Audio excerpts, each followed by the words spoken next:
Hello my friends, myself Bharat Bhushan and I have completed my MTech in electronics.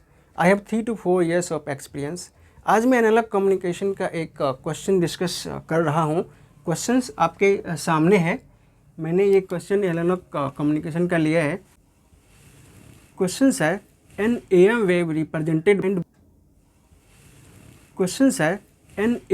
Represented by x of t is equals to 10 1 plus 0.4 mt into cos omega c t.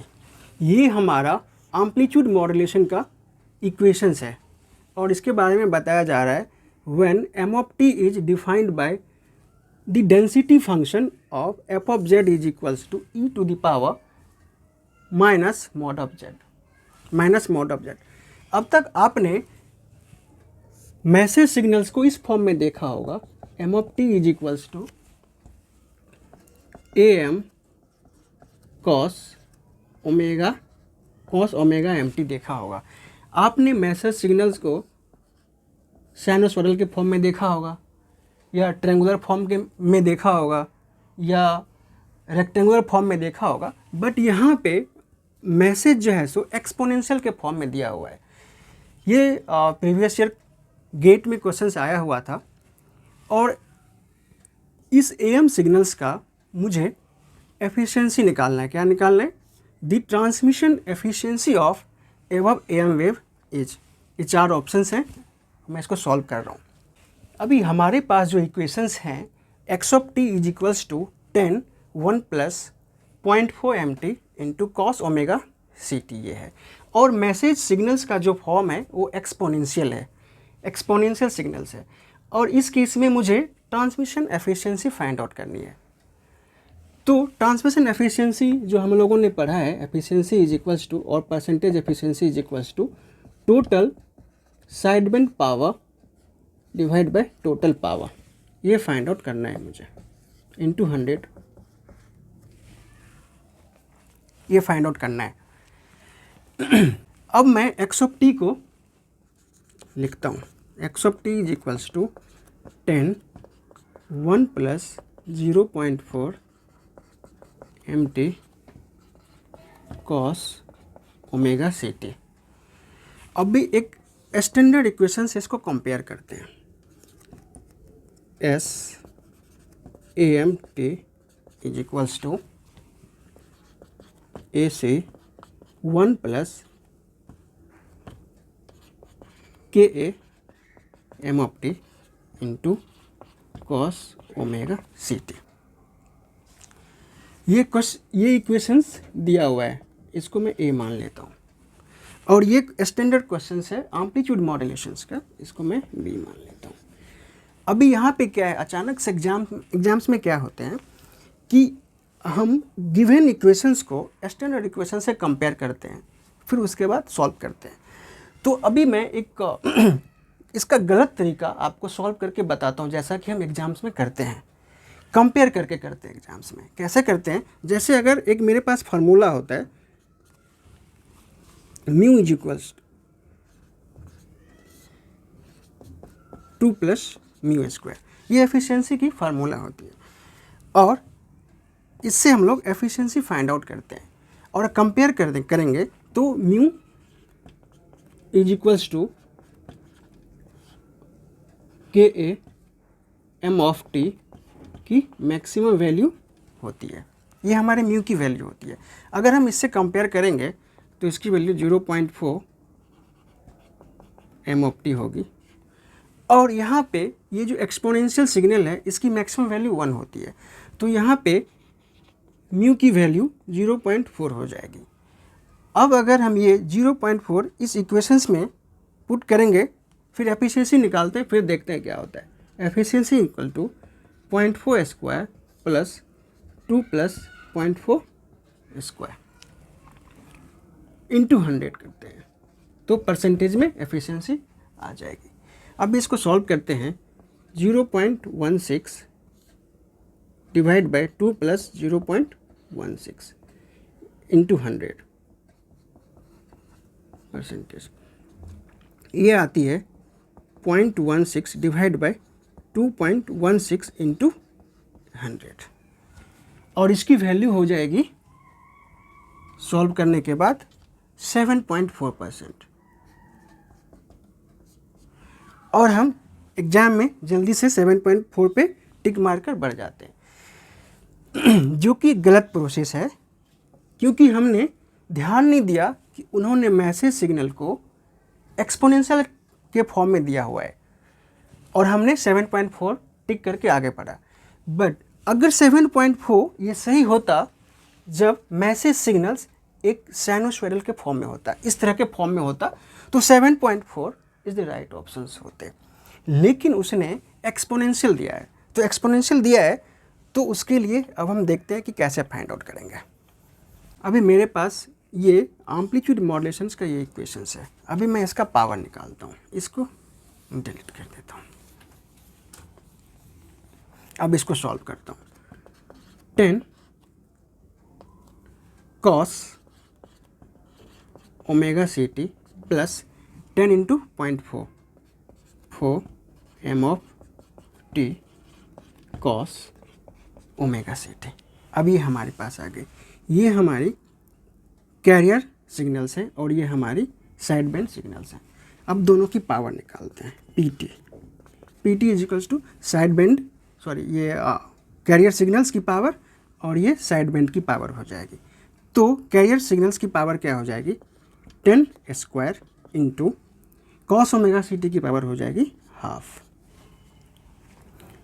Plus अगर मैं इसकी बात करूं, अगर इसके लिए मैं find out करूं, पी साइड बैंड लिखता हूं,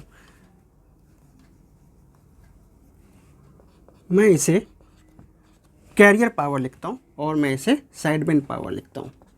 तो यहाँ पे हो जाएगी 4 स्क्वायर और ये मैसेज सिग्नल्स की पावर को मैंने PM एज्यूम किया और कॉस ओमेगा सी टी की पावर हाफ हो गई। ये हमारी कैरियर पावर, कैरियर वेव की सिग्नल्स हैं और ये हमारी साइड बैंड की सिग्नल्स हैं।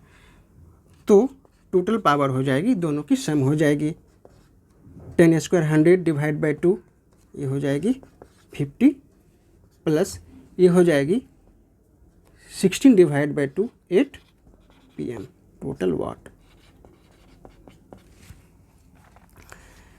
अब मुझे यहाँ पे क्या प्रॉब्लम है, अब मुझे मैसेज सिग्नल्स की पावर को फाइंड आउट करना है, ये हमारे लिए एक इशू है। तो हम यहाँ पे मैसेज सिग्नल्स मेरे पास क्या है, f of z is equals to e to the power minus mod of z, ये हमारी है। ऐसे भी पता नहीं चल रहा है कि मैसेज सिग्नल्स की पावर को कैसे फाइंड आउट करेंगे। तो मेरे पास रैंडम वेरिएबल्स में फाइंड आउट करने का तरीका पता है, ई ऑफ जेड स्क्वायर करेंगे तो हम मैसेज सिग्नल्स की पावर को फाइंड आउट कर सकते हैं। और यहाँ पे इसको लिख सकते हैं minus infinity to integrations of minus infinity to infinity Z square E to the power minus mod of z d z. इसकी वैल्यू हमें पावर ऑफ मैसेज सिग्नल्स आ जाएगी। अब यहाँ पे प्रॉब्लम है, इसको सॉल्व कैसे किया जाए। यहाँ पे देखते हैं जेड स्क्वायर ये इवन सिग्नल है हमारी और E to the power minus of Z ये भी हमारी इवन सिग्नल है, इवन सिग्नल्स है। तो इवन सिग्नल्स में हम इसको ब्रेक डाउन कर सकते हैं 2 into 0 to infinity Z square E to the power minus Z. अब यहाँ पे मैग्नीट्यूड हट गया और E to the power minus Z होगा, क्योंकि ये अब पॉजिटिव साइड से आ गए हैं तो E to the power minus Z हो जाएगी, डी जेड आ गई। अब इसे सॉल्व, अब यहाँ पे इस इंटीग्रेशंस को कैसे सॉल्व करना है, इस इंटीग्रेशंस को इंटीग्रेशंस बाय पार्ट के द्वारा भी सॉल्व कर सकते हैं या रैंडम वेरिएबल्स में हम इसका डायरेक्ट फार्मूला भी यूज करते हैं। तो इसका डायरेक्ट फार्मूला हम यूज करते हैं,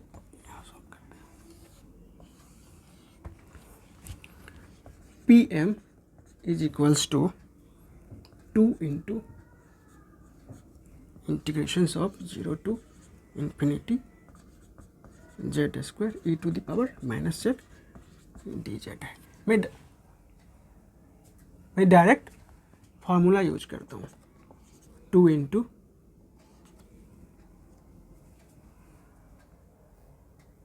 अब मेरे पास ये इंटीग्रेशंस है।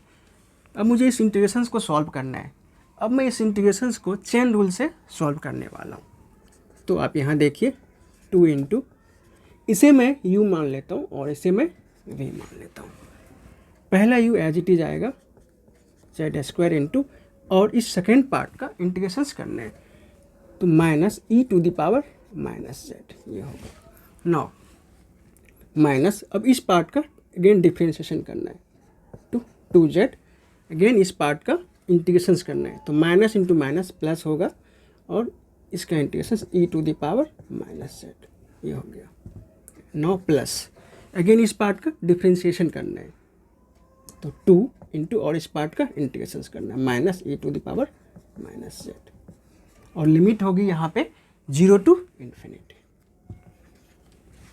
अब यहाँ पे देखते हैं कि e to the power minus z, e to the power minus z and e to the power minus z each part में है, तो यहाँ से हम e to the power minus z को कॉमन कर लेते हैं 2 इंटू, और साथ में माइनस सारे टर्म्स में प्रेजेंट है तो minus 2 e to the power minus Z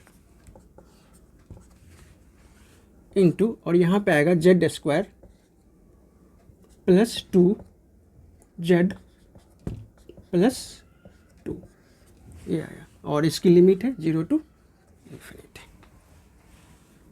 अब यहाँ पे जब मैं इन्फिनिटी पुट करता हूँ इसके अंदर तो e to the power minus infinity is equals to 0 हो जाता है, ये हम लोग जानते हैं। 0 into infinity square infinity plus 2 into infinity infinity plus 2 minus 0 put करेंगे e to the power minus 0 तो ये 1 हो जाएगा, तो 1 इंटू 0 पुट करेंगे तो 0 प्लस 0 प्लस 2, 0 प्लस 0 प्लस 2 ये आएगी। और यहाँ पे 0 इंटू समथिंग, ये इसको एक पार्ट लेते हैं, 0 इंटू समथिंग 0 माइनस माइनस अब 2 ये हो गया, माइनस 2 इंटू माइनस 2 4 वाट।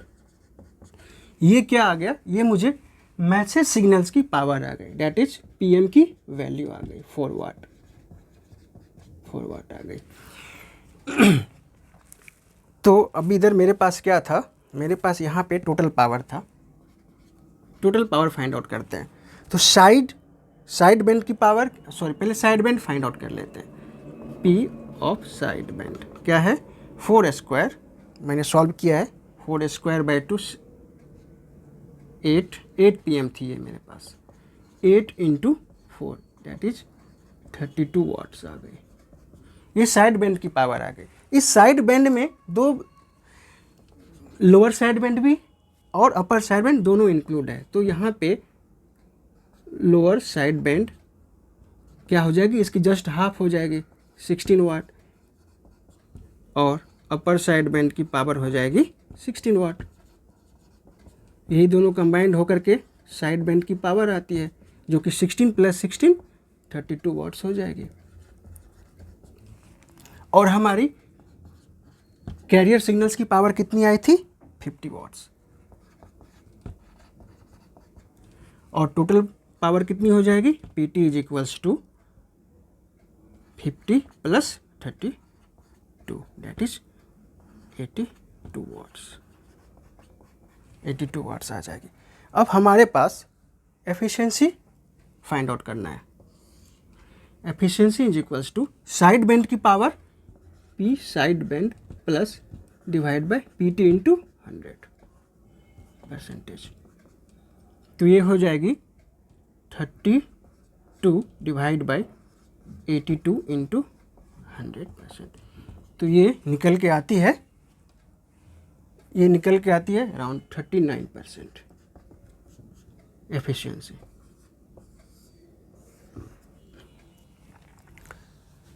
तो हमारा फाइनल वैल्यू 39% आएगी, जो कि ऑप्शन सी सही है।